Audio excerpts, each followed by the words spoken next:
नमस्कार, आदाब, सत श्री अकाल। केम छो मेरे प्यारे यूट्यूब परिवार। सबसे पहले आपसे यही अनुरोध है कि अगले कुछ समय के लिए अपने दिल और दिमाग को पूरी तरह से मेरे साथ जोड़ लीजिए। अपने ईयरफोन्स को अच्छे से लगाइए ताकि आप इस कहानी का हर पल पूरी तन्मयता से महसूस कर सकें। अगर आप हमारे चैनल पर नए हैं या फिर पुराने साथी होकर भी अब तक सब्सक्राइब नहीं किया है तो अभी उसी लाल बटन पर क्लिक करें और हमेशा के लिए हमारे साथ जुड़ें। साथ ही सभी से अनुरोध है कि कमेंट बॉक्स में अपना परिचय दें और हमें बताएं कि आपको हमारी कहानी कैसी लगी। तो बिना समय गवाएं चलिए शुरू करते हैं आज की रोमांचक स्टोरी। अंधेरी रात में भारी बारिश की बूंदें गाड़ी की विंडशील्ड पर टकरा रही थीं, जैसे वे अपनी खुद की कोई धुन बजा रही हों। सड़क पर गाड़ी चलाते हुए विक्रम घोष के हाथ स्टीयरिंग व्हील पर कांप रहे थे। उसकी आंखों में उदासी और थकान का एक गहरा साया था। एक समय था जब वह एक मशहूर कलाकार था। उसकी पेंटिंग्स की सराहना की जाती थी, लेकिन अब उसकी कला की चमक धुंधली पड़ चुकी थी। उसे लगता था कि उसकी कला के साथ उसकी जिंदगी भी कहीं खो गई है। वह अब बस एक और असफल प्रदर्शनी से लौट रहा था जहां लोगों ने उसकी नई पेंटिंग्स पर नजर तक नहीं डाली थी। उसके दिल में निराशा घर कर गई थी। गाड़ी के रेडियो पर एक पुराना गाना बज रहा था, लेकिन विक्रम को उस गाने के शब्द सुनाई नहीं दे रहे थे। उसका मन कहीं और था, अपने टूटे हुए सपनों और अकेलेपन की गहराइयों में। उसका अपार्टमेंट एक जर्जर इमारत के अंदर था, जैसे उसकी जिंदगी की हालत की ही एक झलक। वहां लौटना उसके लिए एक और याद दिलाने जैसा था कि अब उसके पास खोने के लिए कुछ खास नहीं बचा है। बारिश के बीच एक मोड़ पर गाड़ी मुड़ते समय उसकी नजर अचानक सड़क के किनारे खड़े एक अजनबी पर पड़ी। उस साए की झलक ने उसे झटका दिया और उसने तेजी से स्टीयरिंग घुमा दिया। गाड़ी के टायर सड़क पर फिसले और अचानक से गाड़ी एक पेड़ से जा टकराई। टक्कर की जोरदार आवाज हुई और कुछ क्षणों के लिए सब कुछ ठहर गया। विक्रम का सिर स्टीयरिंग व्हील से टकराया और उसकी आंखों के सामने अंधेरा छा गया। जागने पर उसने खुद को सड़क पर लहूलुहान पाया। उसका शरीर दर्द से कराह रहा था और उसे महसूस हुआ कि उसकी सांसें उखड़ रही हैं। सड़क पर लेटे लेटे उसने ऊपर बारिश की बूंदों को देखा जो उसके चेहरे पर गिर रही थीं। उस पल में उसे अपने जीवन की बेमानी लगने वाली हर बात याद आने लगी। अपनी असफलताएं, बिखरे हुए रिश्ते, अधूरी पेंटिंग्स। उसकी आंखों में आंसू आ गए, लेकिन बारिश ने उन्हें छिपा लिया। उसे नहीं पता था कि उसकी जिंदगी अब कैसे बदलने वाली है। उसकी सोच में खोए हुए उसने आंखें बंद कर लीं, जैसे वह सब कुछ छोड़ देने के लिए तैयार हो। लेकिन उसके अंदर कहीं एक छोटी सी उम्मीद की किरण बची थी जो अभी बुझी नहीं थी। विक्रम की आंखें धीरे धीरे खुलीं। उसकी दृष्टि धुंधली थी, लेकिन उसने महसूस किया कि वह अब सड़क पर नहीं था। कमरे की सफेद दीवारें और बगल में बीप करती मशीनें उसे यह समझाने के लिए काफी थीं कि वह अस्पताल में है। उसके शरीर में हर जगह दर्द था और हर सांस जैसे कांटों की चुभन की तरह महसूस हो रही थी। उसे यह समझ में नहीं आ रहा था कि वह अब भी जीवित कैसे है। नर्स ने कमरे में प्रवेश किया। उसकी हालत देखकर मुस्कुराने की कोशिश की, लेकिन उसकी आंखों में चिंता साफ झलक रही थी। उसने विक्रम को बताया कि उसकी हालत गंभीर थी। उसके कई अंग बुरी तरह क्षतिग्रस्त हो चुके थे और उसे जीवित रखने के लिए मशीनों का सहारा लेना पड़ रहा था। डॉक्टरों ने उन्हें बताया कि उनकी जान बचाने के लिए कई अंगों के ट्रांसप्लांट्स की आवश्यकता होगी, लेकिन जब तक अंगों की व्यवस्था जल्दी नहीं की जाती, उनके बचने की संभावना बहुत कम है। विक्रम ने इस खबर को सुना और एक ठंडी निराशा ने उसे घेर लिया। वह पहले ही अपनी कला, अपने रिश्ते और अपने सपनों को खो चुका था। अब उसकी जान भी उसकी मुट्ठी से फिसल रही थी। उसे लगता था कि यह उसकी जिंदगी का अंतिम अध्याय है। उसके पास सोचने के लिए वक्त नहीं था, सिर्फ इंतजार था। एक दर्दनाक और धीमा अंत जिससे वह बच नहीं सकता था। उसकी स्थिति की गंभीरता के बावजूद एक दिन उसे एक अजीब और गरीब आगंतुक मिला। एक लंबा काला कोट पहने हुए व्यक्ति कमरे में दाखिल हुआ। उसकी चाल में एक रहस्यमयी ठहराव था और उसकी आंखों में एक अजीब सी चमक थी। उसने खुद को डॉक्टर अभिजीत देसाई के नाम से परिचित कराया।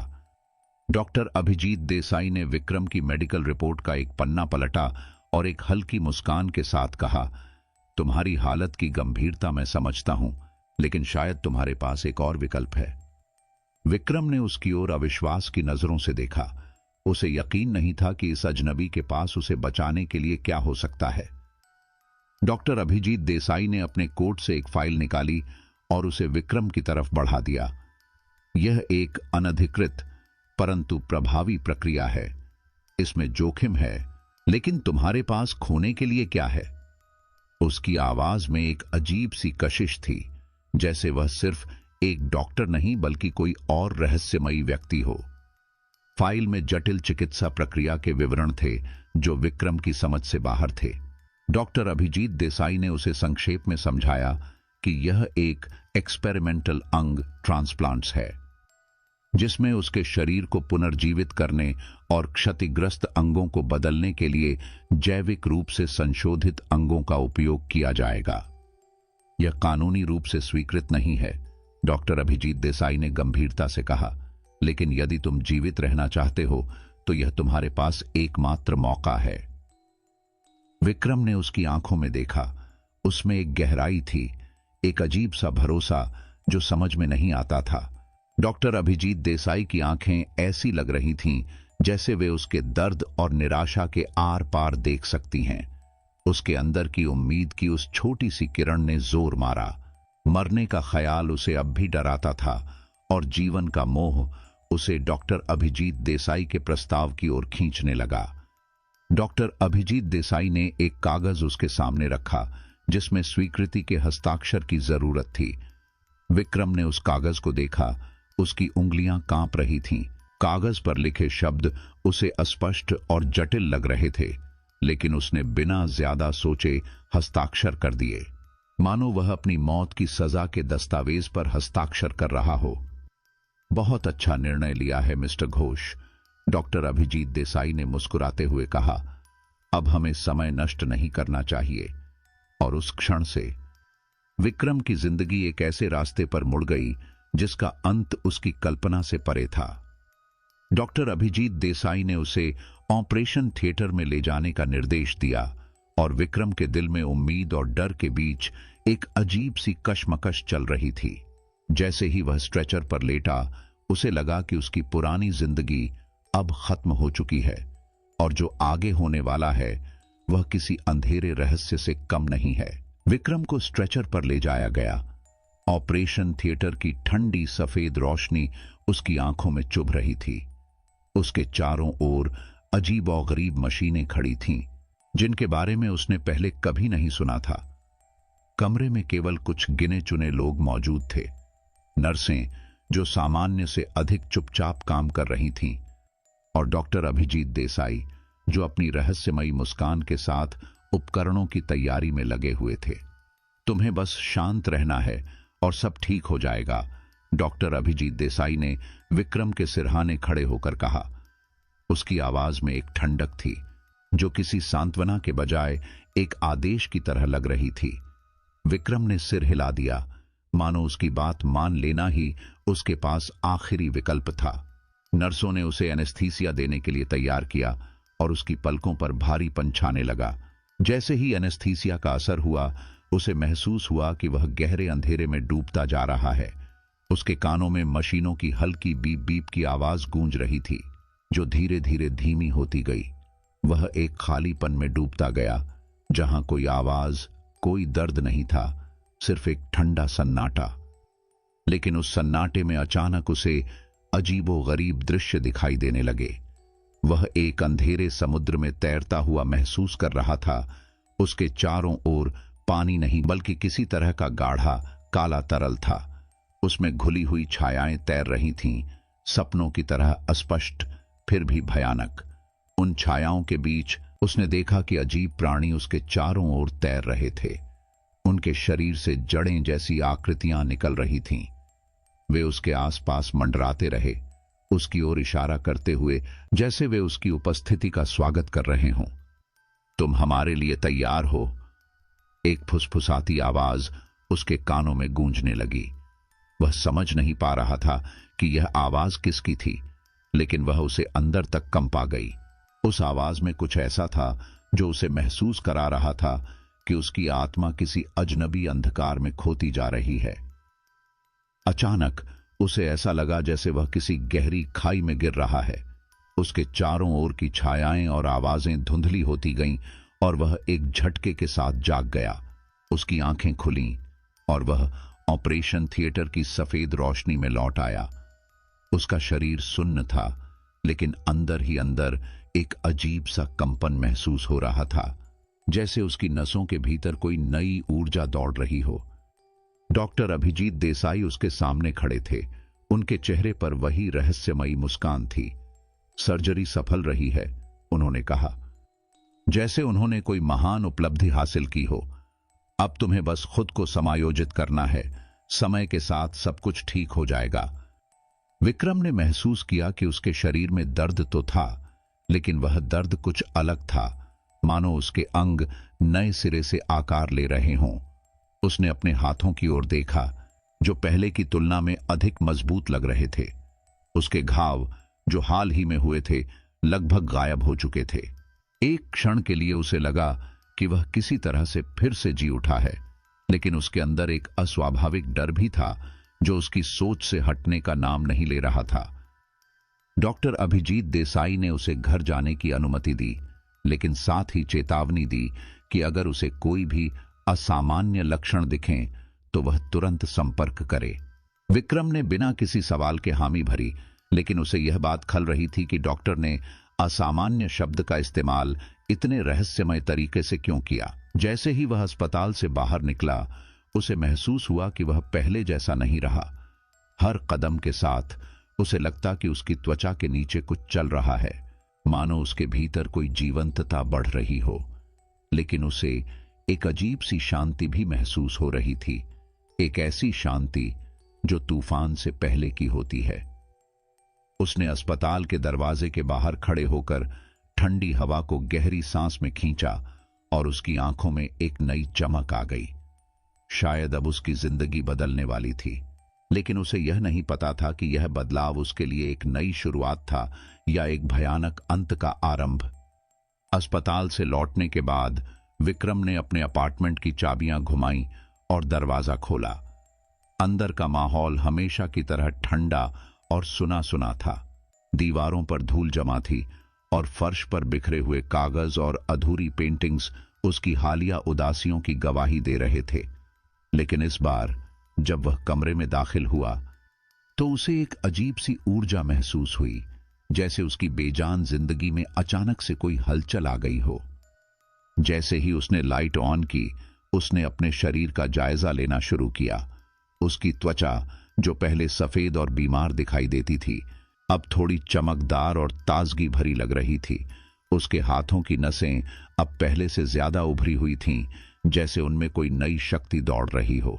उसके दिल की धड़कन तेज हो रही थी, लेकिन यह डर की वजह से नहीं, बल्कि किसी नई ताकत के एहसास से थी। पहले की तुलना में विक्रम अब बेहतर महसूस कर रहा था। उसने सोचा कि शायद यह सर्जरी का असर था जो उसे इतनी जल्दी ठीक कर रही थी। उसने एक गहरी सांस ली और फैसला किया कि उसे अपनी पुरानी जिंदगी को फिर से अपनाने की कोशिश करनी चाहिए। वह सीधे अपने स्टूडियो की ओर बढ़ा, जो अपार्टमेंट के पिछले हिस्से में था। स्टूडियो में पेंट, कैनवस और अधूरी पेंटिंग्स बिखरी पड़ी थीं। उसके कैनवसों पर धूल की परतें जम चुकी थीं। उसने एक कैनवस उठाया और उसे ध्यान से देखा। उसने पेंट ब्रश उठाया। उसके हाथ में हल्की सी कंपन थी, लेकिन उसके भीतर कुछ जगने लगा था, एक पुरानी भूली हुई भावना। उसे यकीन नहीं था कि क्या वह फिर से कुछ सुंदर बना पाएगा, लेकिन उसके भीतर एक अजीब सी जिद पैदा हो चुकी थी। जैसे ही उसने पहला ब्रश स्ट्रोक कैनवस पर लगाया, उसे ऐसा लगा जैसे उसके भीतर की सारी भावनाएं अचानक उफान पर आ गईं। उसका हाथ तेजी से कैनवस पर चलने लगा और रंगों का संयोजन पहले की तुलना में कहीं अधिक जीवंत और गहरा था।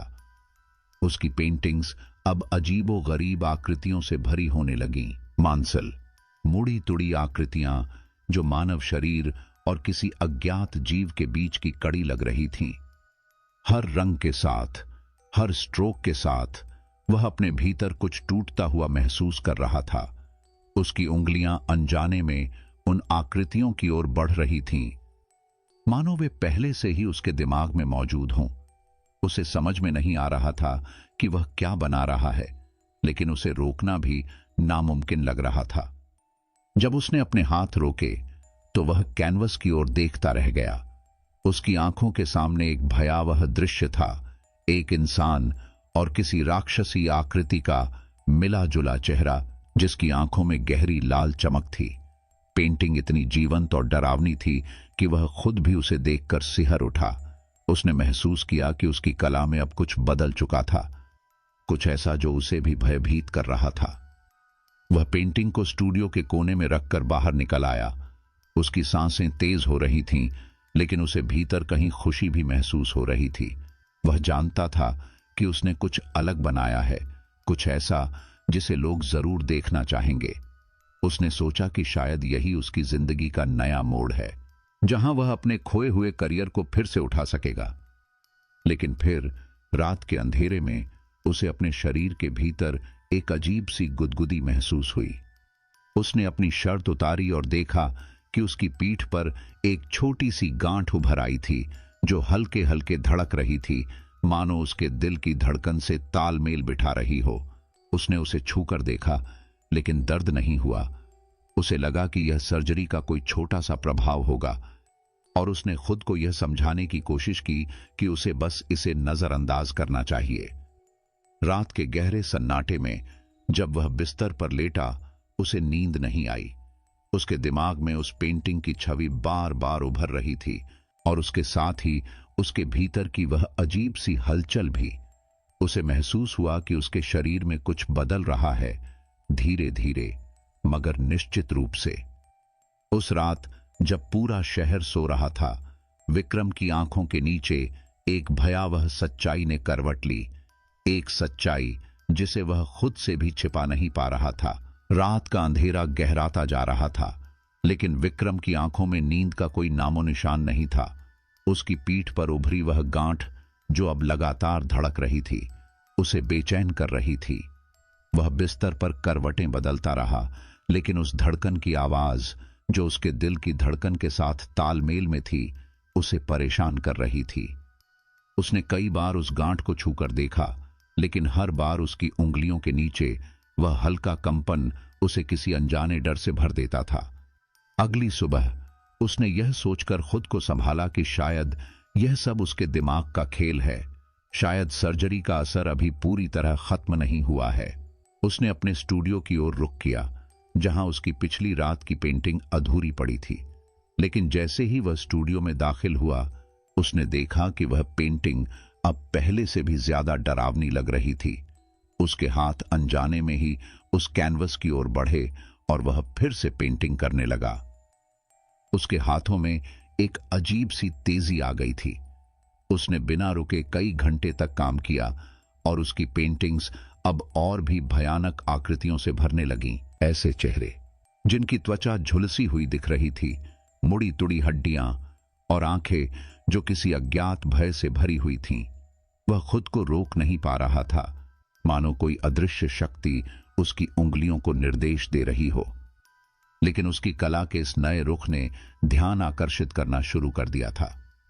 कुछ पुराने कला समीक्षक और संग्रहकर्ता जो पहले उसे नकार चुके थे, अब उसकी पेंटिंग्स में एक अजीब आकर्षण देखने लगे। वे उसकी स्टूडियो में आने लगे, उसकी पेंटिंग्स की तारीफ करने लगे, लेकिन उनकी आंखों में भी एक भय छिपा हुआ था, जैसे वे कुछ समझने की कोशिश कर रहे हों। इसी बीच एक रात जब विक्रम अपने स्टूडियो में अकेला काम कर रहा था, दरवाजे पर दस्तक हुई। उसने दरवाजा खोला और उसके सामने 4 लोग खड़े थे, लंबे काले कपड़े पहने हुए। उनके चेहरों पर एक रहस्यमय गंभीरता थी। उनके कपड़ों पर अजीब निशान उकेरे हुए थे। जिनका मतलब विक्रम समझ नहीं पा रहा था।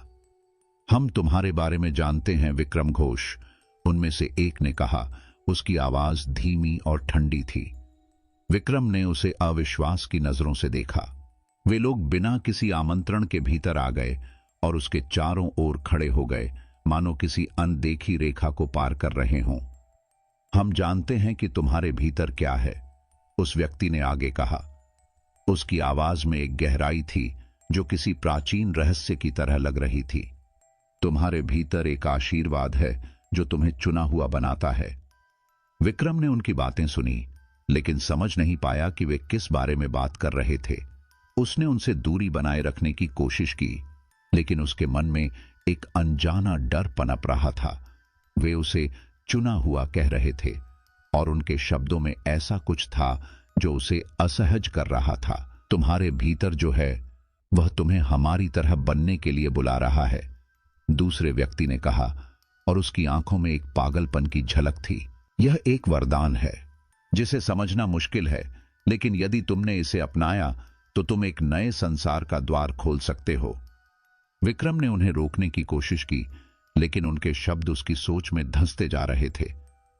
मुझे नहीं पता तुम किस बारे में बात कर रहे हो, उसने घबराहट में कहा, लेकिन मुझे अकेला छोड़ दो। उनमें से एक ने मुस्कुराकर कहा, तुम इसे जितना रोकने की कोशिश करोगे उतना ही यह तुम्हें निगल जाएगा। यह परिवर्तन है और परिवर्तन कभी नहीं रुकता। इसके बाद वे चारों वापस उसी तरह चले गए जैसे आए थे, अचानक, चुपचाप, मानो उनकी उपस्थिति सिर्फ एक बुरा सपना थी। विक्रम उनकी बातों से हिल गया था। उसने खुद को शांत करने की कोशिश की, लेकिन उनके शब्द उसकी चेतना में गूंजते रहे। वह अपनी पीठ की उस गांठ को छूने लगा जो अब और भी बड़ा महसूस हो रहा था। उसने महसूस किया कि उनके जाने के बाद उसकी गांठ की धड़कन तेज हो गई थी, मानो उनकी उपस्थिति ने उस पर कोई असर डाला हो। उस रात विक्रम ने पहली बार महसूस किया कि उसके भीतर की यह अजीब सी चीज सिर्फ सर्जरी का परिणाम नहीं थी। वह कुछ और था, कुछ अंधेरा, कुछ जीवंत, जो उसके शरीर में पल रहा था। उसे समझ नहीं आ रहा था कि यह सब कैसे शुरू हुआ, लेकिन वह जानता था कि अब उसका जीवन पहले जैसा नहीं रहेगा। विक्रम ने उन अजनबी लोगों के जाने के बाद कई रातें बिना सोए बिताईं। उनकी बातों ने उसके मन में एक गहरी बेचैनी और डर भर दिया था। उनकी चेतावनी, उनका दावा कि उसके भीतर कुछ आशीर्वाद पल रहा है, उसकी सोच पर भारी पड़ने लगा था। उसके अंदर की उस धड़कती गांठ ने उसकी बेचैनी को और बढ़ा दिया था। हर रात जब वह बिस्तर पर लेटता, उसे लगता जैसे उसके शरीर के भीतर कुछ जीवित है, कोई ऐसी चीज जो उसके शरीर को अंदर से बदल रही है। एक दिन जब वह अपने अपार्टमेंट के पास की कॉफी शॉप में बैठा था, उसने महसूस किया कि कोई उसे घूर रहा है। उसने निगाहें उठाईं और एक महिला को देखा जो सामने की टेबल पर बैठी थी। उसकी नजरें सीधी विक्रम पर टिकी हुई थीं और उसकी आंखों में कुछ जाना पहचाना सा दर्द था। तुम वही हो ना? उसने धीरे से कहा जब वह उसके पास आकर बैठ गई। उसकी आवाज में एक अनकहा दर्द था और उसकी आंखों के नीचे गहरे काले घेरे थे, मानो उसने भी कई रातें बिना सोए बिताई हों। तुम मुझे नहीं जानते, लेकिन मैं जानती हूं कि तुम किस दौर से गुजर रहे हो, उसने कहा। विक्रम उसे अविश्वास की नजरों से देखता रहा। उसने खुद को तान्या के नाम से परिचित कराया और फिर अचानक से उसकी बातें विक्रम के लिए अजीब और गरीब सच्चाइयों के दरवाजे खोलने लगीं। तुम्हारे भीतर जो है वही मेरे भीतर भी है, उसने कहा। उसकी उंगलियां उसकी गर्दन पर एक छोटे से उभरे हुए निशान को छूते हुए कांपी। मैं भी उसी सर्जरी से गुजरी हूं सालों पहले, लेकिन मैंने इसे नियंत्रित करना सीख लिया है। तुम भी कर सकते हो। विक्रम ने उस पर संदेह से भरी निगाह डाली। नियंत्रित? यह क्या है? ये लोग कौन थे जिन्होंने मुझे चुना हुआ कहा? उसकी आवाज में घबराहट थी, लेकिन तान्या ने शांत बने रहने की कोशिश की। वे लोग छाया शिकारी हैं। उनका मानना है कि हमारे अंदर जो कुछ भी है वह एक प्राचीन देवता के अवशेष हैं। वे इसे आशीर्वाद कहते हैं, लेकिन यह हमारे लिए श्राप है, तान्या ने समझाया। उसकी आवाज में नफरत और डर की मिश्रित गूंज थी। तुम्हारे जैसे लोग जिनके भीतर यह चीज है, उन्हें वे देवता के पुनर्जन्म के वाहक के रूप में देखते हैं, पर तुम इसे रोक सकते हो अगर तुम इसके साथ जीना सीख सको। तान्या ने उसे अपनी कहानी सुनाई। उसने बताया कि कैसे वह एक दुर्घटना के बाद उसी रहस्यमयी सर्जरी से गुजरी थी। उसके बाद उसके शरीर में भी वही बदलाव आने लगे थे। नसों में अजीब सी उभार, त्वचा के नीचे धड़कते हुए छोटे जीव और एक भूख जिसे वह शब्दों में बयां नहीं कर सकती थी। लेकिन उसने एक तरीका ढूंढ लिया था। वह उन मृतकों के अंगों से अपने भीतर के जीव को पोषण देती थी। यह आदर्श नहीं है, लेकिन इस तरह मैं अपने अंदर की चीज को शांत रख पाती हूं, तान्या ने एक कड़वाहट भरी मुस्कान के साथ कहा। लेकिन यह खतरे से खाली नहीं है। एक बार यह जीव जाग गया तो इसे नियंत्रित करना मुश्किल है। तुम्हें सावधान रहना होगा। विक्रम ने उसकी बातें सुनी, लेकिन वह अंदर तक हिल गया था। उसे यह समझ में नहीं आ रहा था कि वह इस नए जीवन को कैसे अपनाए, जिसमें हर कदम पर एक नई डरावनी सच्चाई उसका इंतजार कर रही थी। तान्या ने उसे उस अदृश्य दुश्मन के बारे में सिखाने का प्रस्ताव दिया, जो अब उसके शरीर के भीतर पल रहा था। तुम्हारे पास ज्यादा समय नहीं है, तान्या ने चेतावनी दी। यह जीव जल्दी से बड़ा हो रहा है। अगर तुमने इसे नियंत्रित नहीं किया तो यह तुम्हें निगल जाएगा, और तब न सिर्फ तुम खत्म हो जाओगे, बल्कि वे छाया शिकारी भी तुम्हें उनके देवता के लिए बलिदान कर देंगे। विक्रम को तान्या की बातें डराने वाली लगीं, लेकिन उनमें एक अजीब सच्चाई भी महसूस हुई। उसने खुद को इस जाल से निकालने की हर कोशिश की थी, लेकिन अब उसे समझ में आ रहा था कि वह अकेला इस लड़ाई को नहीं जीत सकता। उसने तान्या की मदद स्वीकार कर ली, भले ही उसका हर शब्द उसे किसी अंधेरी खाई की ओर धकेलता प्रतीत हो रहा था।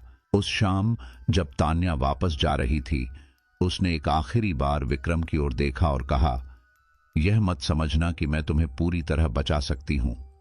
मैंने खुद को इस श्राप से सिर्फ कुछ समय के लिए बचाया है।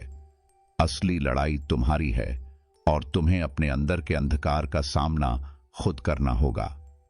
विक्रम ने उसे जाते देखा और उसकी बातें उसके मन में गूंजने लगीं।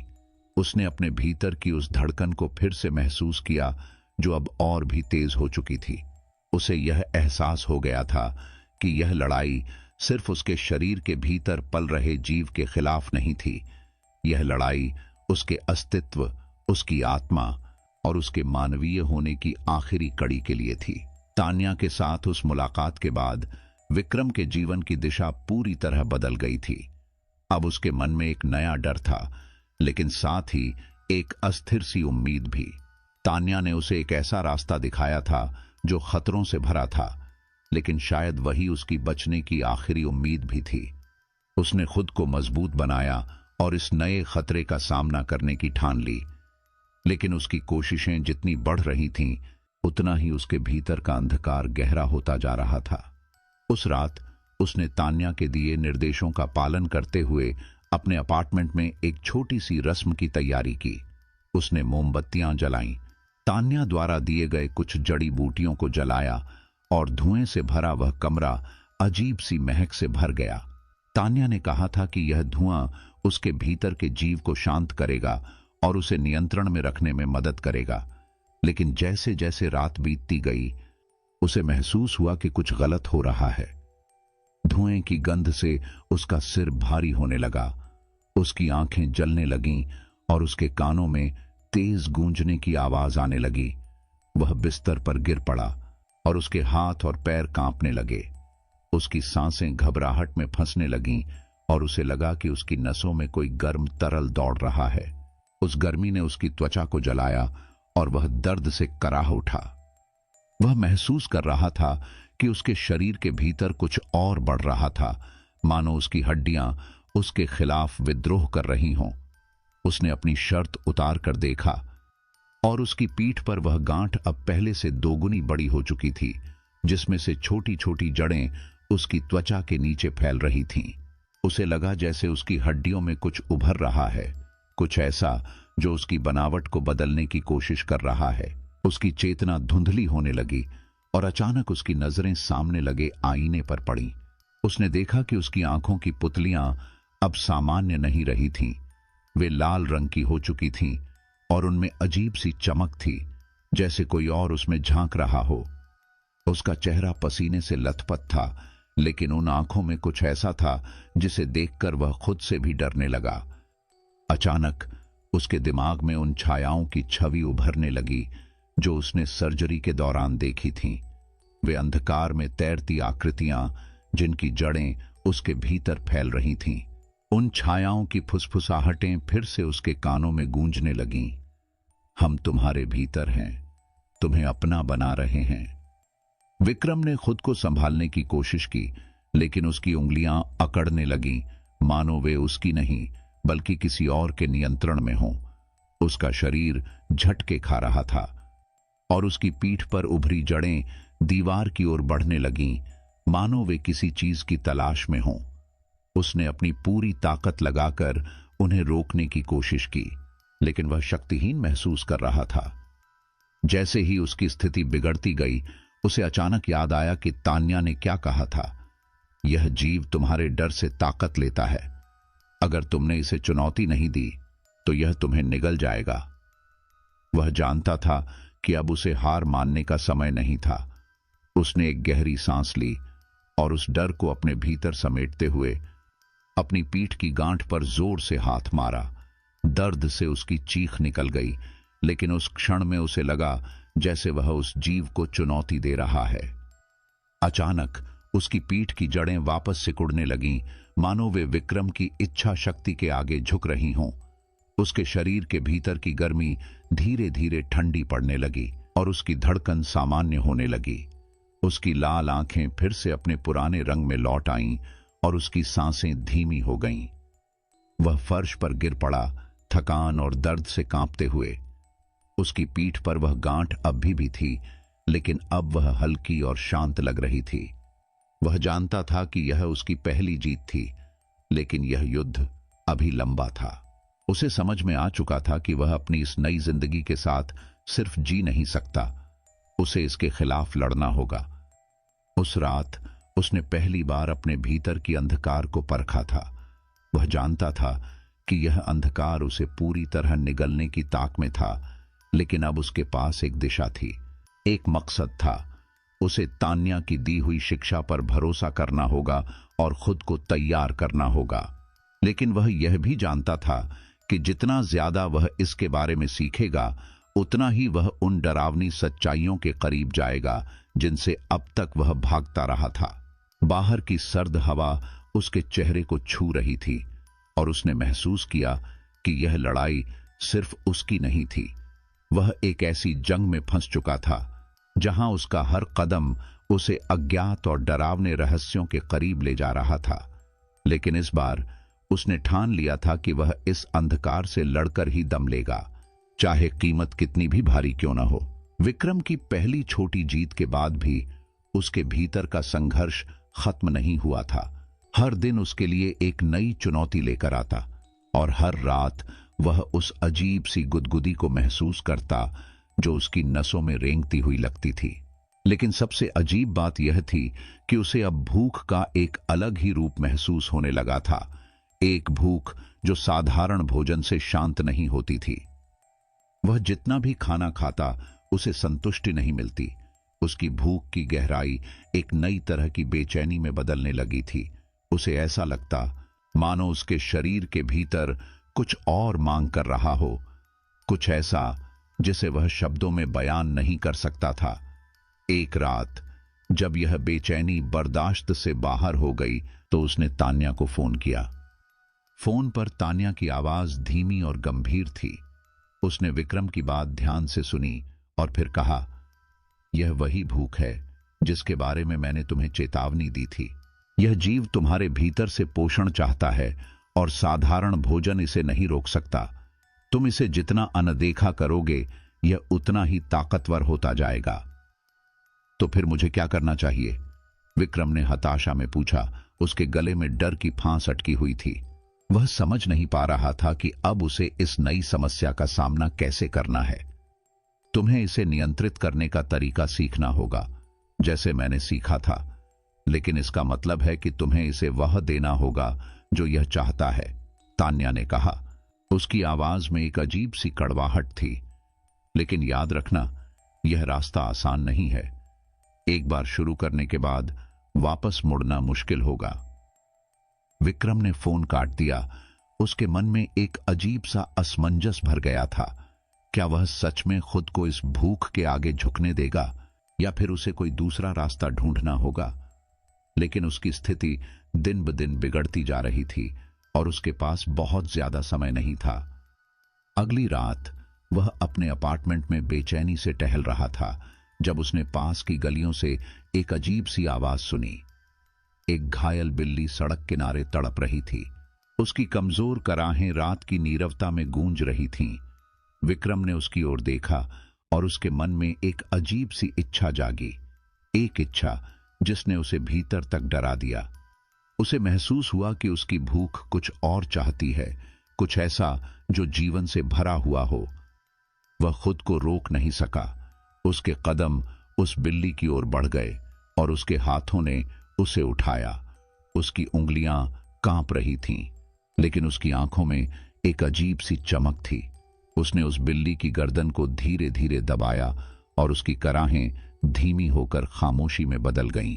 जैसे ही बिल्ली की आखिरी सांसें निकलीं, विक्रम ने महसूस किया कि उसकी भूख कुछ देर के लिए शांत हो गई थी। उसके अंदर की वह उबलती हुई गर्मी ठंडी पड़ गई थी और उसकी नसों में दौड़ती अजीब सी ऊर्जा थम गई थी।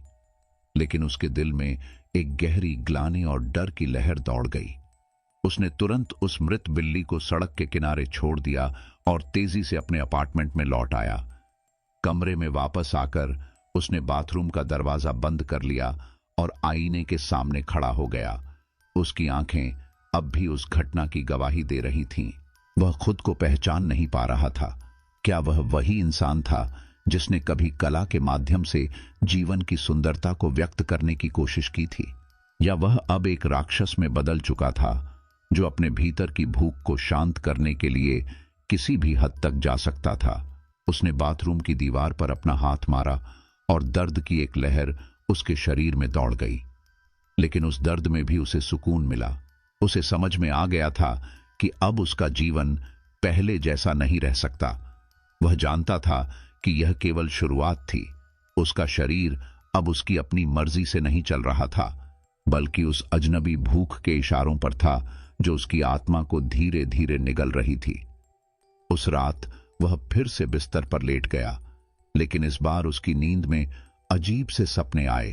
सपने जिनमें वह और अधिक जीवों को अपने हाथों से खत्म कर रहा था और उनके भीतर की जीवन ऊर्जा उसके भीतर समा रही थी। वह इन सपनों से घबराकर जागा, लेकिन साथ ही उसे एक अजीब सी संतुष्टि भी महसूस हुई। सुबह होते ही उसने खुद से वादा किया कि वह इस भूख को और नहीं बढ़ने देगा। लेकिन उसके मन में कहीं न कहीं यह एहसास था कि वह इस लड़ाई को अकेले नहीं जीत पाएगा। उसने तान्या से मिलने का फैसला किया, यह जानते हुए कि उसकी हर सलाह उसे और गहरे अंधकार की ओर ले जा सकती है। अब वह यह समझ चुका था कि उसकी जिंदगी एक दोहरे मोर्चे की जंग बन चुकी है, एक उसके भीतर की भूख के खिलाफ और दूसरी उस डरावनी सच्चाई के खिलाफ जो उसे लगातार अपने आगोश में ले रही थी। उसने अपने अंदर के राक्षस को काबू में करने की ठान ली थी, लेकिन वह यह नहीं जानता था कि उस राह पर उसे क्या कीमत चुकानी होगी। अगली सुबह विक्रम की आंखें थकी हुई और लाल थीं। रात भर की बेचैनी और उन अजीब सपनों ने उसकी नींद को पूरी तरह चुरा लिया था। उसने महसूस किया कि उसका शरीर पहले से भी ज्यादा कमजोर हो चुका था और उसके हाथों में हल्का सा कंपाहट थी। लेकिन उसके मन में एक निर्णय की स्पष्टता थी। वह इस समस्या का सामना करने के लिए तान्या से मिलने जाएगा। तान्या ने उसे एक पुराने सुनसान गोदाम के पते पर बुलाया था, जहां वह कभी कभी अपने इलाज के लिए जाती थी। वह जगह शहर के बाहर एक सुनसान इलाके में थी, जहां कोई आना पसंद नहीं करता था। विक्रम ने अपना पुराना कोट पहना और अपनी गाड़ी में बैठकर उस जगह की ओर निकल पड़ा। रास्ते भर उसके मन में सवाल उमड़ते रहे, लेकिन उसने खुद को शांत करने की कोशिश की। जब वह उस पुराने गोदाम के बाहर पहुंचा तो उसने देखा कि जगह खामोश और अंधेरी थी। अंदर से कोई हल्की रोशनी बाहर आ रही थी, जो बमुश्किल अंधेरे को चीर पा रही थी। विक्रम ने दरवाजा खोला और अंदर दाखिल हुआ। वहां एक तरफ तान्या खड़ी थी। उसके हाथ में एक छोटी सी लालटेन थी और उसकी आंखों में एक थकान भरी गंभीरता थी। तुम्हें देखकर खुशी हुई कि तुम आए, तान्या ने कहा। उसकी आवाज में एक हल्की थरथराहट थी। लेकिन मैं जानती हूं कि तुम्हारे आने का कारण सिर्फ यह नहीं है कि तुम मुझसे सीखना चाहते हो। तुम्हारे अंदर कुछ और बड़ा हो रहा है ना? विक्रम ने सिर हिला दिया। उसने तान्या को अपने भीतर की भूख, उस घायल बिल्ली के साथ जो हुआ और अपने बदलते शरीर के बारे में बताया। उसकी आवाज में एक हताशा थी, लेकिन वह जानता था कि तान्या उसे समझेगी। तान्या ने उसकी बात ध्यान से सुनी और फिर उसने एक गहरी सांस ली। तुमने जो किया वह गलत था, लेकिन मैं तुम्हें इसके लिए दोष नहीं दे सकती। मैं जानती हूं कि जब यह भूख हावी होती है तो यह तुम्हें अपनी मर्जी के खिलाफ भी मजबूर कर सकती है, लेकिन इसका मतलब यह नहीं है कि तुम हार मान लो। तो मुझे क्या करना चाहिए? विक्रम ने पूछा। उसकी आवाज में एक बेबसी थी। मैं नहीं चाहता कि यह चीज मुझे पूरी तरह निगल जाए। मैं अपनी इंसानियत खोना नहीं चाहता। तान्या ने एक पुरानी लकड़ी की मेज की ओर इशारा किया, जिस पर कुछ औजार और जड़ी बूटियां रखी थीं। यहां पर एक तरीका है, एक तरीका जिससे हम इस जीव को शांत कर सकते हैं, बिना किसी निर्दोष को नुकसान पहुंचाए। यह आसान नहीं है और इसमें दर्द होगा, लेकिन यह तुम्हें इस अंधकार से थोड़ा राहत दे सकता है। उसने विक्रम को एक छोटे से चाकू की तरफ इशारा किया, जिसकी धार पर अजीब से अंकित निशान थे। यह चाकू उन जड़ें और गांठों को काटने के लिए है जो तुम्हारे शरीर के भीतर फैल रही हैं। यह सिर्फ एक अस्थायी उपाय है, लेकिन इससे तुम्हें समय मिल जाएगा। अगर हम इन जड़ों को समय समय पर काटते रहेंगे तो यह जीव थोड़े समय के लिए शांत रहेगा, लेकिन याद रखना, यह बेहद दर्दनाक होगा। विक्रम ने उस चाकू को उठाया और उसे ध्यान से देखा। उसकी आंखों में डर और संकल्प की एक जंग चल रही थी। उसने तान्या से मदद मांगी और तान्या ने उसके कंधे पर हाथ रखा। मैं तुम्हें इससे गुजरने में मदद करूंगी, लेकिन तुम्हें अपनी इच्छा शक्ति से इसे सहना होगा। यह तुम्हारी आखिरी उम्मीद हो सकती है। तान्या ने उसे मेज पर लिटा दिया और उसके हाथ पैर बांध दिए ताकि वह दर्द के कारण खुद को चोट न पहुंचा सके। उसने धीरे धीरे चाकू को उसके पीठ की उस गांठ पर रखा और विक्रम की सांसें तेज हो गईं। वह जानता था कि यह कितना कठिन होने वाला है, लेकिन उसके पास और कोई रास्ता नहीं था। जैसे ही चाकू की धार उसकी त्वचा में धंसी, एक जलन भरी चीख उसके मुंह से निकल गई। उसे ऐसा लगा जैसे उसकी नसों में आग लगी हो। तान्या ने जल्दी जल्दी उस गांठ को काटने की कोशिश की और उसके अंदर की जड़ें हल्की हल्की हिलने लगीं, मानो वे उस चाकू से बचने की कोशिश कर रही हों। हर कट के साथ विक्रम का दर्द और बढ़ता गया, लेकिन उसने अपनी चीखों को दांतों के बीच दबा लिया। तान्या ने अपनी पूरी ताकत लगाकर उस गांठ को काटा और आखिरकार उसने उसे अलग कर दिया। जैसे ही वह जड़ें अलग हुईं, विक्रम का शरीर अचानक ढीला पड़ गया। उसकी सांसें उखड़ रही थीं, लेकिन उसे महसूस हुआ कि उसकी पीठ की वह अजीब धड़कन अब शांत हो गई थी। उसका शरीर थकान से चूर हो चुका था, लेकिन उसे एक अजीब सा सुकून भी महसूस हो रहा था। तान्या ने उसे बिस्तर पर लेटने में मदद की और उसकी चोटों पर जड़ी बूटियों का लेप लगाया। तुमने बहुत हिम्मत दिखाई विक्रम, उसने कहा। उसकी आवाज में एक मां जैसी दया थी। लेकिन याद रखना, यह सिर्फ अस्थायी उपाय है। तुम्हें खुद को इससे बचाने का और भी रास्ता ढूंढना होगा, और यह लड़ाई अभी खत्म नहीं हुई है। विक्रम ने उसकी बातों को सुनते हुए आंखें बंद कर लीं। उसे पता था कि यह रास्ता कितना कठिन है, लेकिन अब उसे यह भी पता था कि वह अकेला नहीं है। उसकी जिंदगी अब एक ऐसे मोड़ पर आ गई थी जहां उसे हर कदम सोच समझ कर रखना था।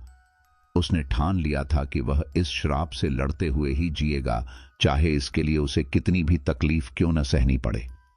उस रात उसने पहली बार महसूस किया कि शायद, बस शायद, वह इस अंधकार से जीत सकता है। लेकिन उसे यह भी एहसास हुआ कि उसके भीतर पल रहा यह जीव कभी पूरी तरह शांत नहीं होगा। यह हर उस क्षण में जागेगा जब वह कमजोर होगा, और उसे हर बार इससे लड़ना होगा। विक्रम की पहली छोटी जीत और तान्या की मदद के बाद उसके भीतर एक नया संकल्प जाग उठा था। उसने महसूस किया कि अब वह इस अजीब और गरीब जीव के खिलाफ अकेला नहीं था, और उसे इस लड़ाई में हर छोटी जीत को महत्व देना होगा। लेकिन साथ ही उसे यह भी समझ में आ गया था कि यह युद्ध लंबा और थकाऊ होने वाला है। तान्या ने उसे कुछ दिनों तक उस पुराने गोदाम में ही रहने की सलाह दी, ताकि वह अपने शरीर और दिमाग को इस नए दर्द से उबरने का मौका दे सके। विक्रम ने उसकी सलाह मानी और उसी गोदाम के एक कोने में बिस्तर लगा लिया। यहां की खामोशी और अकेलापन उसे डरावना लगता था, लेकिन उसके लिए यही जगह अब उसकी सुरक्षित पनाहगाह बन चुकी थी। हर दिन तान्या उसे कुछ नई बातें सिखाती। वह उसे जड़ी बूटियों का सही मिश्रण बताती, जिससे उसकी पीठ की जड़ें अस्थायी रूप से शांत हो सकें। वह उसे ध्यान लगाने के तरीके भी सिखाती, जिससे वह अपने भीतर के उस अंधकार पर काबू पा सके। तुम्हें अपनी इच्छा शक्ति को मजबूत करना होगा, तान्या ने एक दिन कहा, जब वे दोनों एक टूटी हुई खिड़की से बाहर झांक रहे थे, जहां से शहर का धुंधला दृश्य दिखाई दे रहा था। अगर तुम कमजोर पड़ गए तो यह जीव तुम्हारी हर कमजोरी का फायदा उठाएगा। यह तुम्हारे मन की दरारों में घुस जाएगा और तुम्हें धीरे धीरे अपने वश में कर लेगा। विक्रम ने उसकी बातों को ध्यान से सुना। वह जानता था कि यह सब आसान नहीं था, लेकिन उसने खुद को इसके लिए तैयार कर लिया था। उसे अपने भीतर की भूख को शांत रखने का एक तरीका मिल गया था, और उसने अपने मन में यह ठान लिया था कि वह अब किसी निर्दोष प्राणी को नुकसान नहीं पहुंचाएगा। उसने खुद को उस दर्दनाक प्रक्रिया के लिए तैयार कर लिया था, जिससे वह अपने भीतर की जड़ों को बार बार काट सकता था।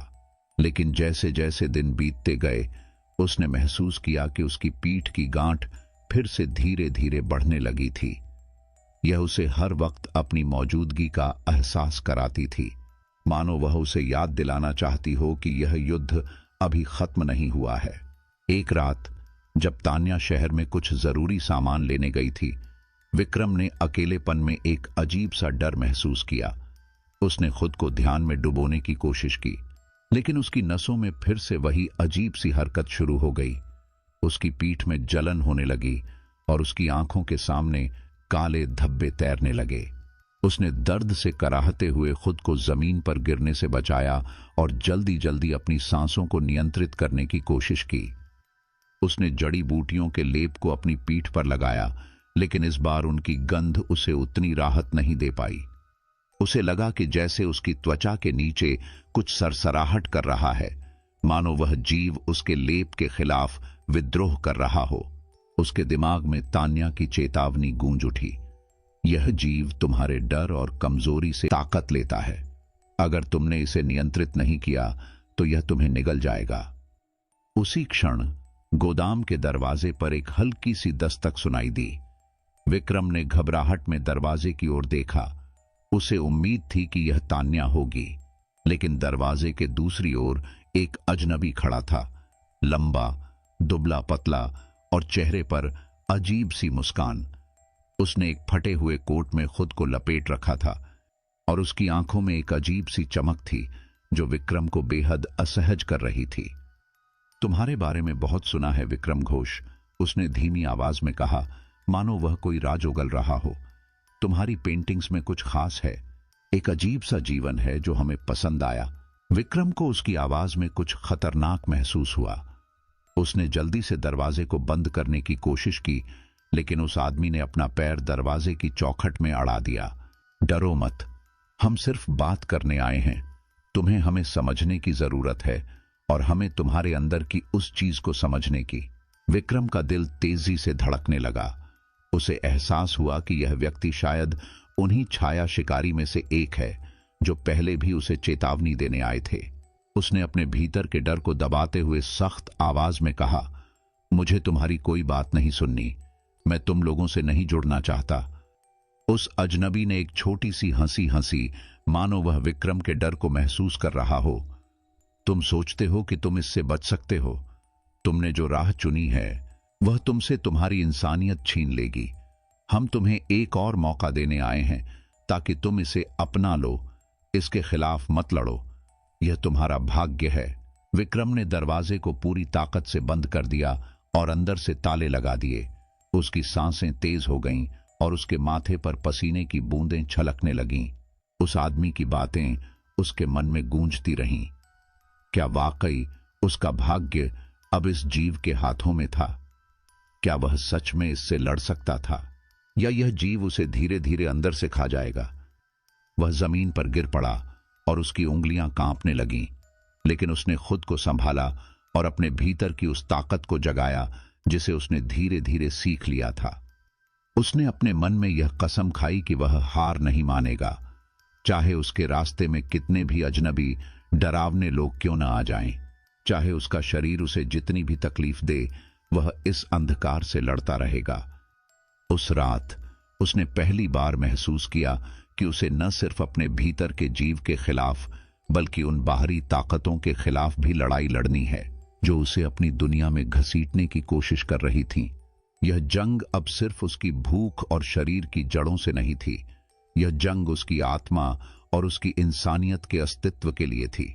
उस अजनबी से मुलाकात के बाद विक्रम की बेचैनी और भी बढ़ गई थी। हर दिन उसे ऐसा महसूस होता जैसे उस पर नजर रखी जा रही हो। वह उस गोदाम के भीतर से बाहर जाने से डरता था, लेकिन वहीं बंद रहने से भी उसका दिल घुटने लगा था।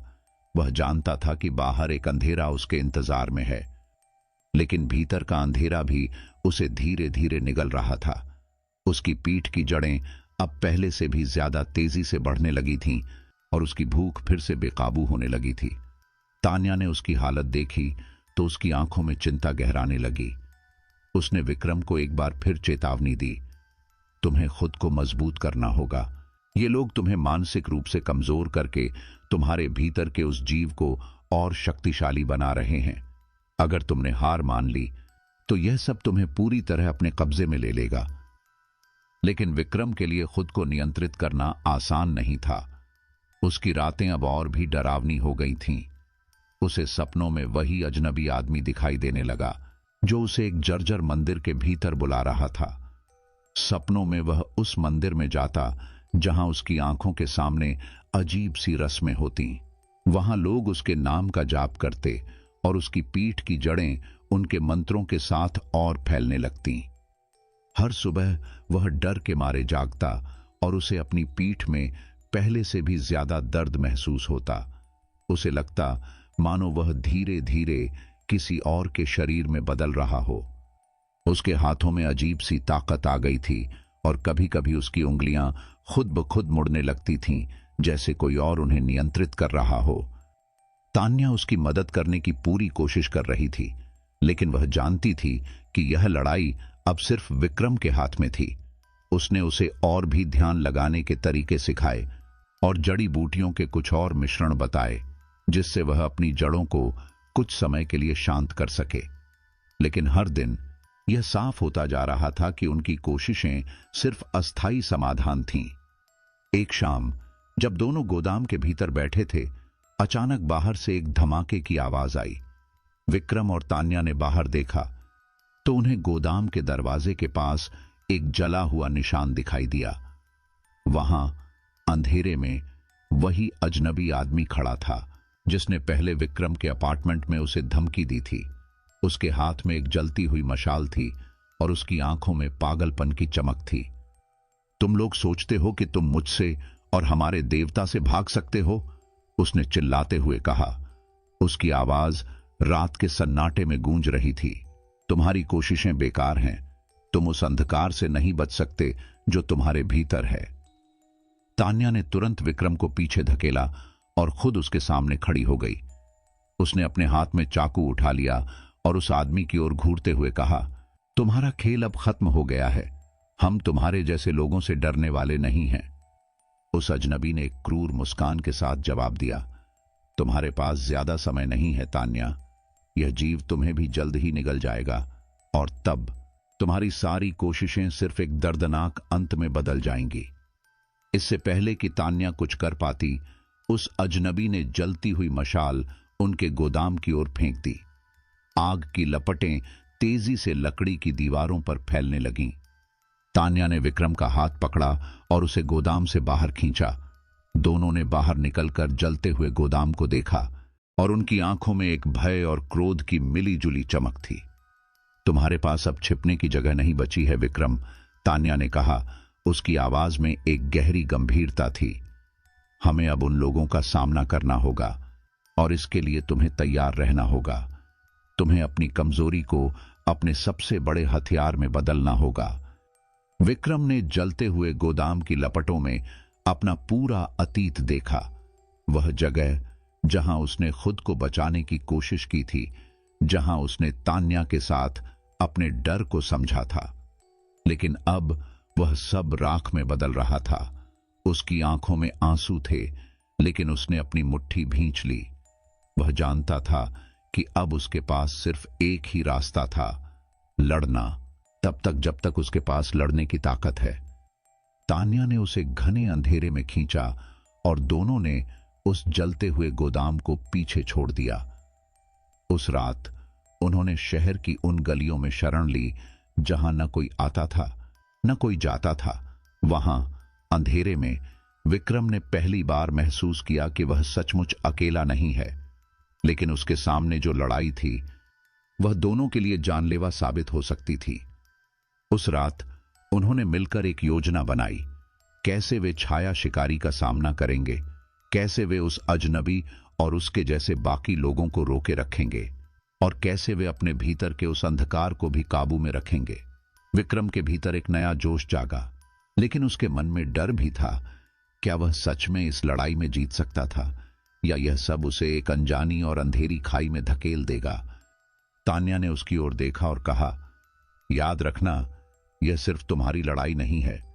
हम दोनों इस जंग में साथ हैं और हमें खुद को और एक दूसरे को बचाने के लिए हर संभव कोशिश करनी होगी।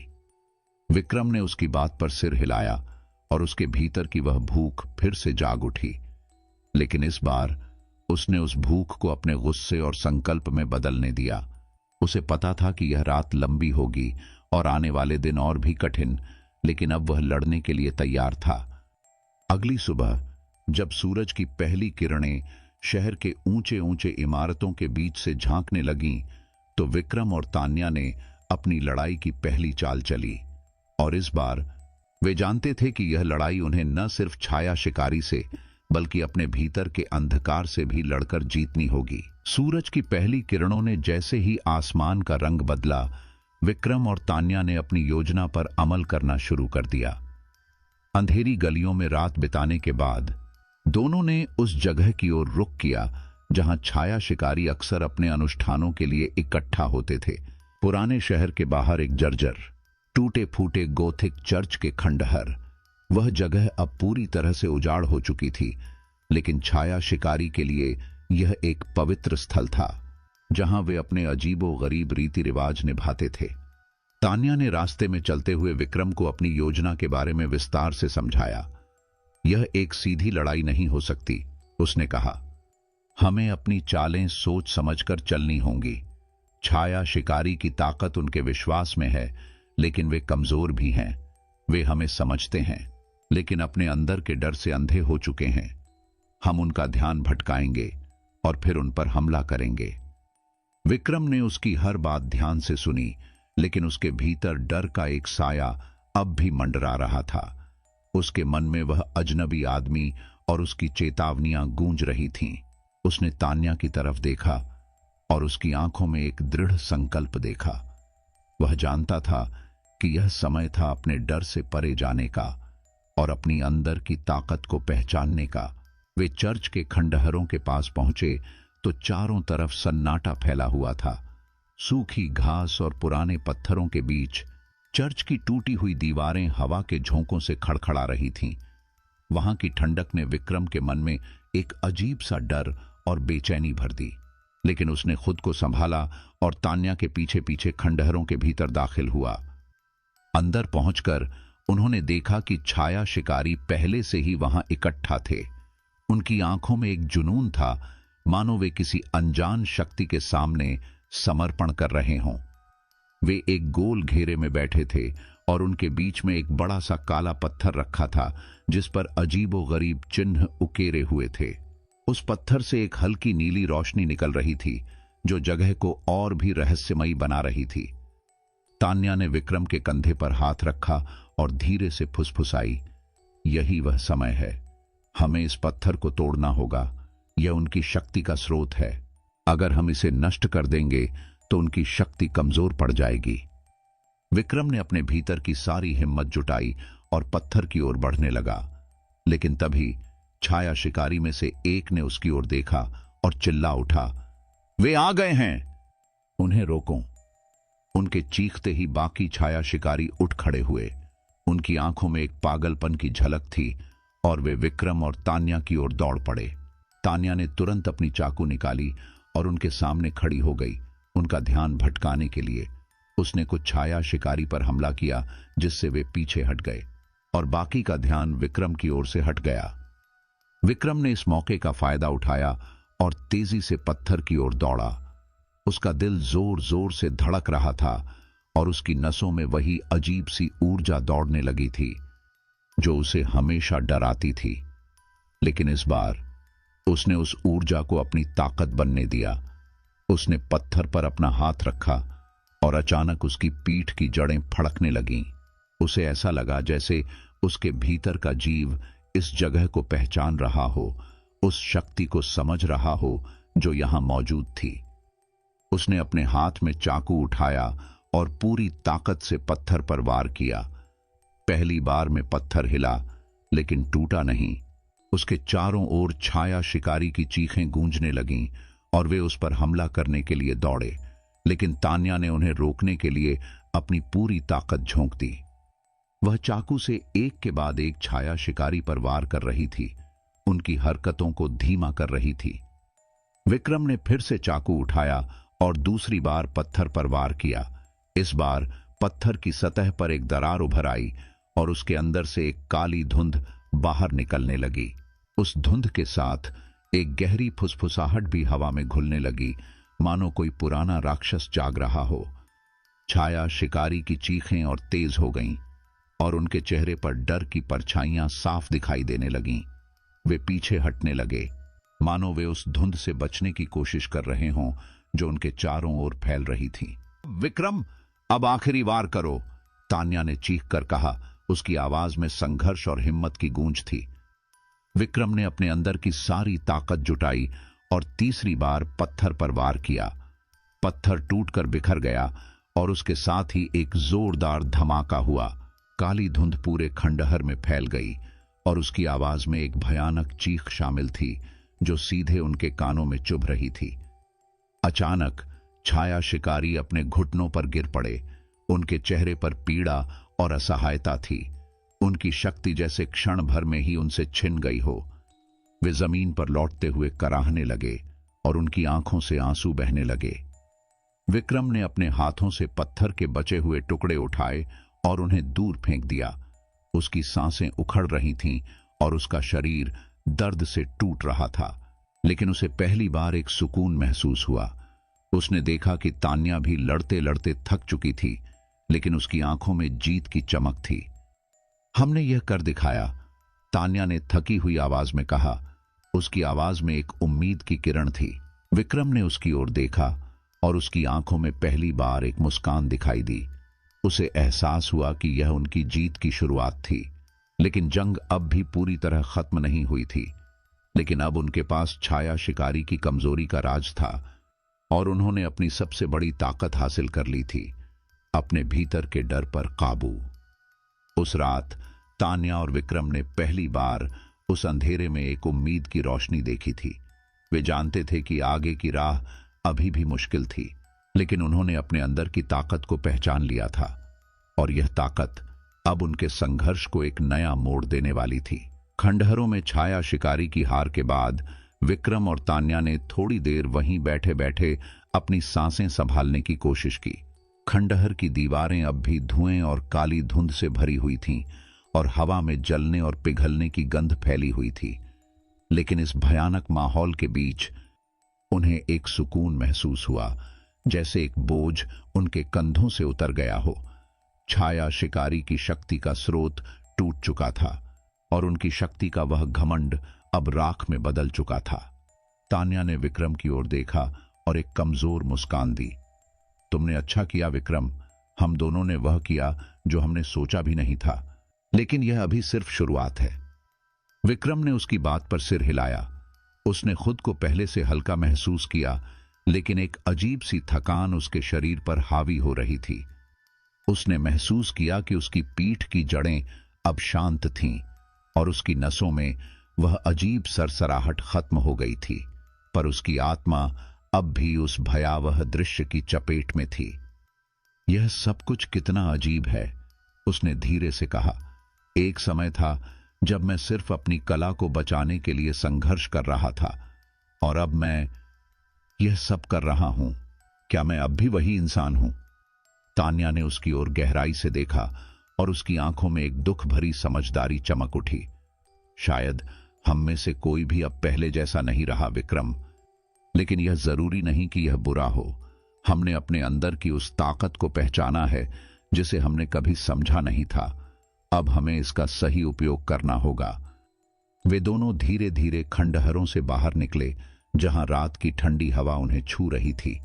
आसमान पर काले बादल छाए हुए थे और दूर से बिजली की गरज सुनाई दे रही थी। वह जगह अब भुतहा लग रही थी, मानो वह सारे अंधेरे रहस्यों का बोझ अब और नहीं उठा सकती थी। वे शहर की ओर लौटने लगे, लेकिन उनके मन में एक अजीब सा डर और बेचैनी थी। उन्होंने छाया शिकारी की शक्ति को कमजोर कर दिया था, लेकिन उन्हें यह एहसास हो गया था कि उनकी जड़ें सिर्फ इस खंडहर तक सीमित नहीं थीं। शहर के दूसरे हिस्सों में भी उनके अनुयायी हो सकते थे और वे अपने देवता की वापसी के लिए कोई भी हद पार कर सकते थे। अचानक चलते चलते तान्या के कदम रुक गए। उसकी आंखें किसी अदृश्य खतरे को महसूस कर रही थीं। उसने धीरे से विक्रम के कंधे पर हाथ रखा और उसे इशारे से चुप रहने को कहा। उनके चारों ओर घना अंधेरा फैल चुका था और हवा में एक अजीब सा सन्नाटा था, जो किसी तूफान से पहले की शांति जैसा लग रहा था। कुछ यहां सही नहीं है, तान्या ने फुसफुसाते हुए कहा। मुझे ऐसा लगता है कि हमें कोई देख रहा है। विक्रम ने भी अपने चारों ओर देखा, लेकिन उसे कुछ दिखाई नहीं दिया। फिर भी उसने अपने भीतर एक अजीब सी सनसनी महसूस की, जैसे उसकी पीठ की जड़ें फिर से हल्की हल्की फड़कने लगी हों। उसे लगा कि अंधेरे में कहीं कोई ताकत उनके बेहद करीब है। तभी एक परछाई अचानक उनके सामने उभरी।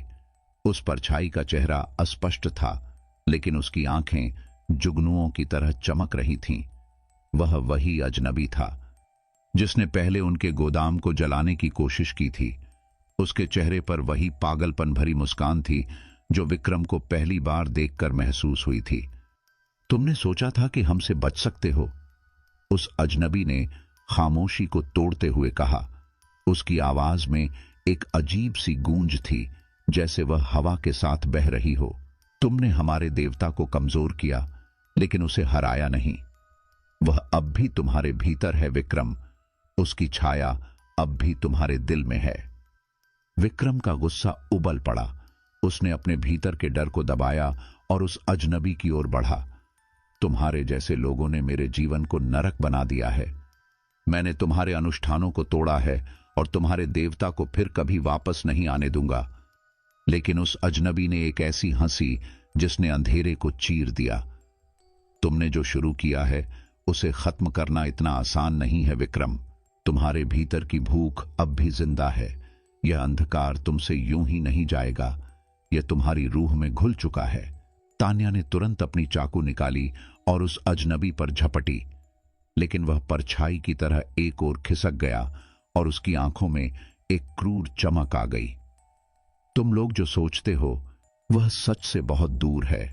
हमारे देवता का जन्म तुम्हारे अंदर हो चुका है और उसकी पुकार तुम्हें तब तक सताएगी जब तक तुम उसके आगे घुटने नहीं टेकोगे। उस अजनबी की बातें सुनकर विक्रम के दिल में एक गहरा डर समा गया। उसने महसूस किया कि उसकी पीठ की जड़ें फिर से फड़कने लगी थीं, मानो वे उस अजनबी की आवाज से जाग रही हों।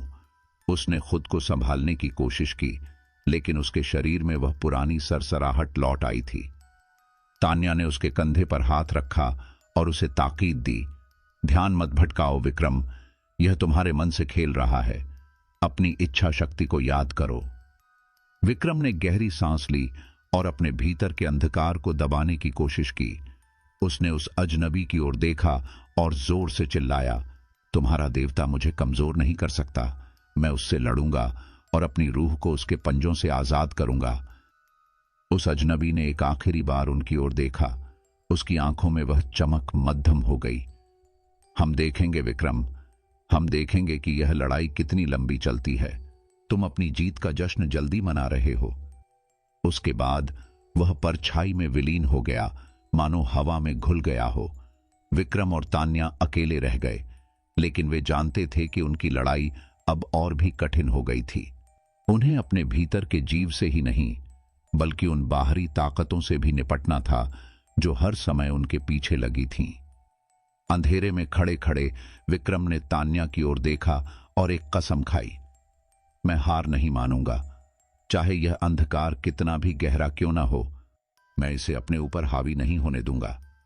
तान्या ने उसकी बात पर सिर हिलाया और कहा, हम साथ हैं विक्रम, इस अंधकार को मात देने के लिए हमें एक दूसरे की ताकत बननी होगी। हम लड़ेंगे तब तक जब तक हमारी रूहों में आखिरी सांस बाकी है। उस रात अंधकार और भी गहरा था, लेकिन उनके दिलों में एक नई उम्मीद की लौ जल रही थी और वे जानते थे कि यह लड़ाई उनके लिए एक नई शुरुआत थी, एक ऐसी शुरुआत जहां उनका हर कदम उनकी इंसानियत की आखिरी कड़ी को बचाने के लिए था। दोस्तों, आज की हमारी कहानी यहीं पर समाप्त होती है। मुझे उम्मीद है कि आपको यह कहानी पसंद आई होगी। हालांकि मुझे यह भी एहसास है कि बहुत कम लोग ही ऐसे होते हैं जो कहानी को आखिर तक सुनते हैं, लेकिन अगर आप उन लोगों में से हैं जिन्होंने इसे अंत तक सुना है, तो कृपया नीचे कमेंट करके जरूर बताएं कि आपको यह कहानी कैसी लगी। इससे मुझे यह समझने में मदद मिलेगी कि कहां और सुधार की जरूरत है। आपने इस कहानी को आखिर तक सुनने के लिए अपना समय दिया, इसके लिए मैं दिल से आपका आभारी हूं। मैं जल्द ही आपके लिए एक और नई कहानी लेकर आऊंगा। तब तक आप अपना और अपने आसपास के लोगों का ध्यान रखें। बहुत बहुत धन्यवाद।